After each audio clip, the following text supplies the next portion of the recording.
केंद्रीय गृहमंत्री अमित शाह ने भारतीय भाषाओं के महत्व पर जोर देते हुए बड़ा बयान दिया। उन्होंने कहा कि वो दिन दूर नहीं जब भारत में लोग अंग्रेजी बोलने पर शर्मिंदगी महसूस करेंगे।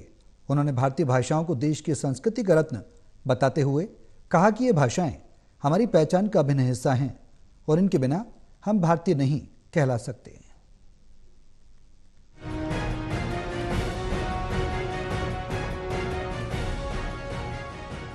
केंद्रीय गृहमंत्री अमित शाह ने भारतीय भाषाओं के महत्व पर जोर देते हुए बड़ा बयान दिया। उन्होंने कहा कि वो दिन दूर नहीं जब भारत में लोग अंग्रेजी बोलने पर शर्मिंदगी महसूस करेंगे।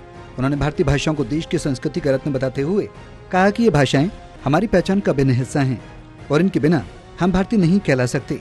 दिल्ली में पूर्व सिविल सेवक IAS आशुतोष अग्निहोत्री द्वारा लिखी किताब के विमोचन के मौके पर बोलते हुए अमित शाह ने कहा, मेरी बात ध्यान से सुनिए और याद रखिए, इस देश में अंग्रेजी बोलने वालों को शर्म आएगी। ऐसे समाज का निर्माण अब दूर नहीं। चीजों को वही कर पाते हैं जो एक बार अपने मन में ठान लेते हैं और मैं मानता हूं कि हमारे देश की भाषाएं हमारा गहना है। इनके बिना हम भारतीय नहीं हैं। आप किसी विदेशी भाषा में अपने इतिहास, संस्कृति और धर्म को नहीं समझ सकते। उन्होंने आगे कहा कि अधूरी विदेशी भाषाओं के साथ संपूर्ण भारत की कल्पना नहीं की जा सकती। मैं इस बात से पूरी तरह वाकिफ हूं कि लड़ाई कितनी कठिन है। मुझे पूरा विश्वास है कि भारतीय समाज इस लड़ाई को जीतेगा और अपनी भाषाओं पर गर्व करते हुए हम अपने देश को चलाएंगे, विचार करेंगे, शोध करेंगे, निर्णय लेंगे और दुनिया पर शासन करेंगे।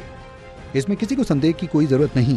केंद्रीय मंत्री ने यह भी कहा कि 2047 में दुनिया में शीर्ष पर रहने में हमारी भाषाओं का बहुत बड़ा योगदान होगा। National desk, total news.